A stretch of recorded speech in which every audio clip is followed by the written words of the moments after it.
Hello everyone at WXZY. I am here again on your Facebook page live to continue talking about leeks. And today we have a great few stories from Mr. Jack Hedlund, who many of you guys know as the superintendent of schools. And at least he was back when I was in school. I think he kind of came up through the Kane school system as far as administration goes. So you probably had him at one point or another, or at least know who he is since he's been in Kane for a while now. And he has some really great memories of leeks growing up. And I can't wait for him to share. So I'm going to go ahead and flip you around. We're going to go right on over and say hello. Hello, Kate. How you doing? Good. How are you today? I've enjoyed your stories. Oh my gosh. Tremendous. Isn't it great to hear from people? Leeks are what connects us. Oh, yeah. And I think Phil Lingenfelder, I'll mention a little bit more about him, but his whole idea about McKean County is filled with leeks. They really are. And you can go in any direction and find them. And so they're a big part of our culture for certain. There's no doubt about it. Agreed. And you grew up around leeks. Where exactly did you grow up? I grew up actually in my shaver to 5th grade years. I grew up southeast of Westline in the Allegheny National Forest. My father was a roustabout for 2 private leases, oil leases, and we lived in a lease house about 2 miles into the Allegheny National Forest. So we had leeks in any direction we wanted to go. If we left the house, we could go 360 degrees and within a quarter of a mile pick all the leeks we wanted. Oh, I'm sure you could. Yeah, that area has so many leeks. Oh, a lot of them. The little streams that contribute to it, so you didn't have any trouble at all to find leeks, and consequently that was a big part of our diet. Oh, yeah. Part of my mother cooked them in several different ways, and I'd have to say my favorite way to eat them was just snip them off, put them on 2 slices of bread, put a little mayonnaise and some salt and pepper, and just eat a leek sandwich. Is that right? A raw leek sandwich? Oh yeah. I haven't heard that one yet. Yeah. Well, no, that's my favorite memory of eating leeks. Yeah. We had them a lot of different ways, but that's the way we ate them. And know that cooked leeks are different than raw leeks. Yeah. I mean, as far as potency. So, if you eat them in a little sandwich like that, you're in for a stink fest for at least a day. You were probably pretty healthy then if you were eating raw leeks like that. Well, we were pretty healthy because of where we lived and what we had to do and all that kind of stuff. So you have a story, a little memory that you want to share with us. I will, but before I do that, I want to say how appreciative I am, and I'm sure many people are, what you do. Oh. I mean, the stuff that you post is just, it's not only interesting, but it promotes the community. You and Brandy and so many others that are doing such a fine job to promote our community. It's just, it's a treasure. I mean, any other community around here would die to have that kind of persons to promote their community like you do, and I'm certainly appreciative. And having been in the school business, knowing that having kids is what keeps the schools going, anything you can do to promote our community and possible growth is just invaluable. Well, thank you. I appreciate that so much, and really, it's people like you that make it work because you're willing to share and help us be connected that way. So. Thank you. I have to tell you that following you in all these little videos you're doing, it's almost going to be a shame when you get into Passive House because the little places you go each day is really interesting. I've learned a lot. Oh yeah, and the majority of the community may not see these if it wouldn't be for that. So my encouragement would be when you get into Passive House to keep going out to the community. Pop out every once in a while. I just might be doing that because it's been so much fun. So thank you. Okay, so on with a little story. My little vignette is when I was a little shaver, I'm saying preschool to 5th grade, we lived in the woods and my dad managed a lease. And, we were pretty frugal. I had 2 brothers and a sister and my mother and father, and we were the only ones within 2 miles of any other inhabitants. And so we did our best to live off the land, so to speak. That's kind of what it was because my dad didn't make a lot of money.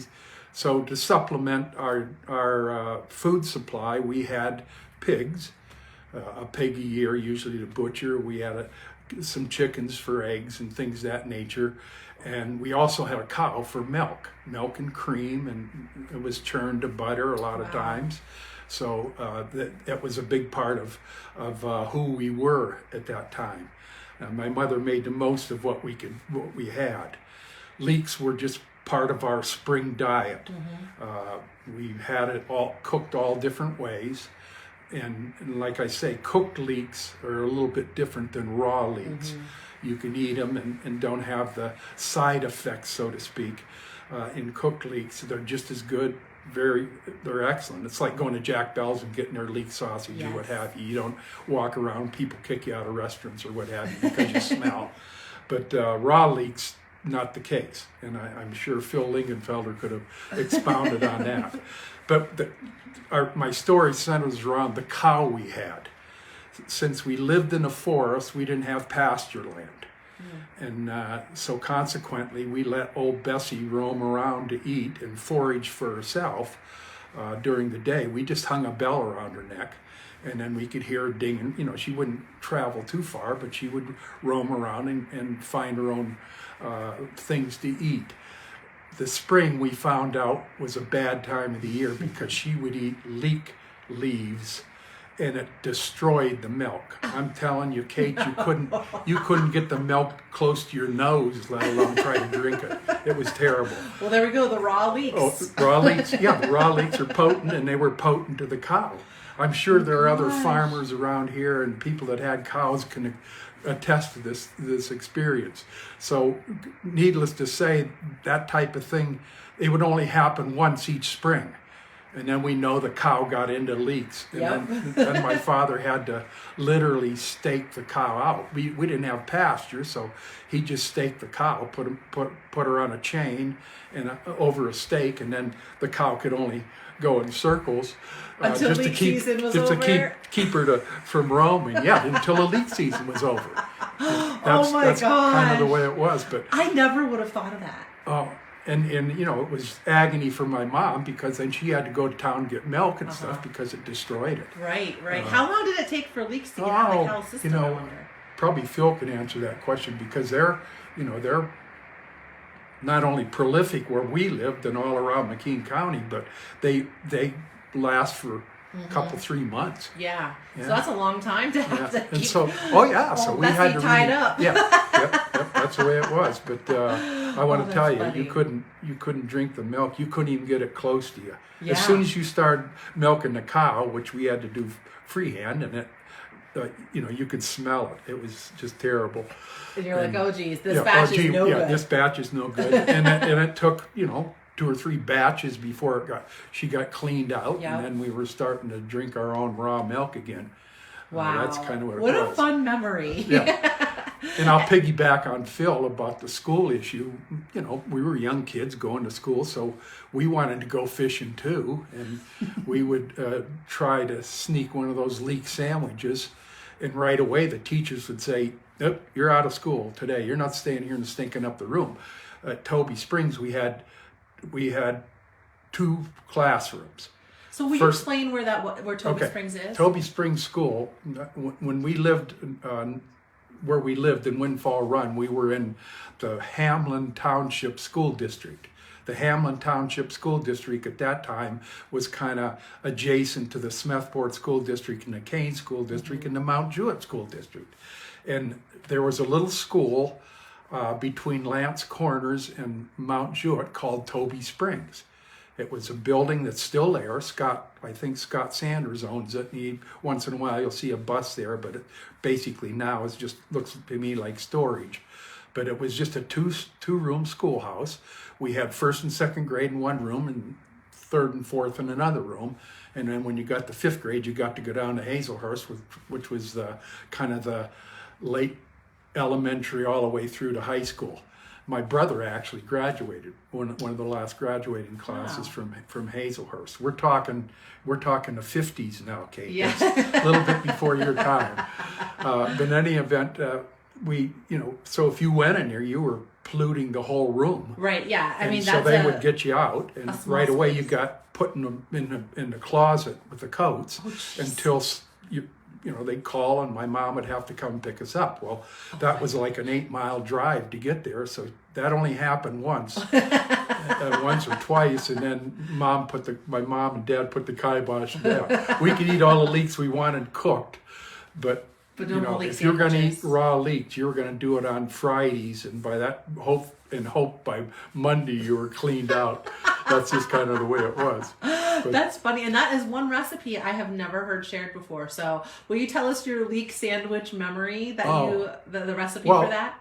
It's not really a recipe. We just, we had bread. That was one of our staples. So we just take the bread. We always buttered it because we churned our own butter and had lots of butter. So we'd butter it, and if we had mayonnaise or Miracle Whip or something, we'd put a little bit of that on and just cut the leaves off the leeks.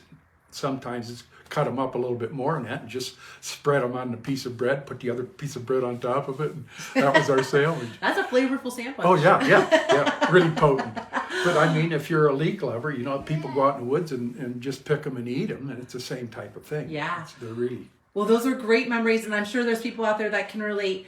Before we wrap up, is there anything else that you'd want to share? No, and just other than an appreciation I have for you women, and it's not just the women uptown. It's I'm thinking of Dave Conklin, and there's just so many young people that, from my perspective, having had a lot of you people in school, it's just an extreme pleasure for me to see what you're doing for our community.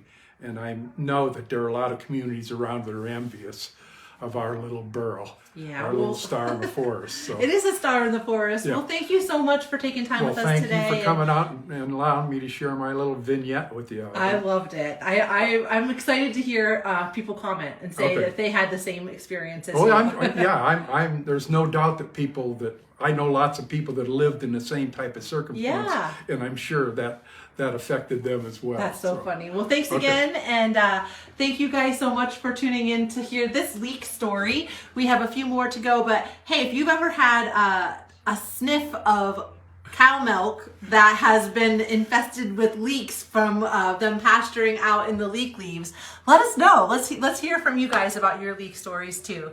So thanks for tuning in, and we'll be back again probably tomorrow with some more leek stories for you. And we'd love to hear from you, so go ahead and comment or send me an email or let us know if you have stories to share too. Thanks, and get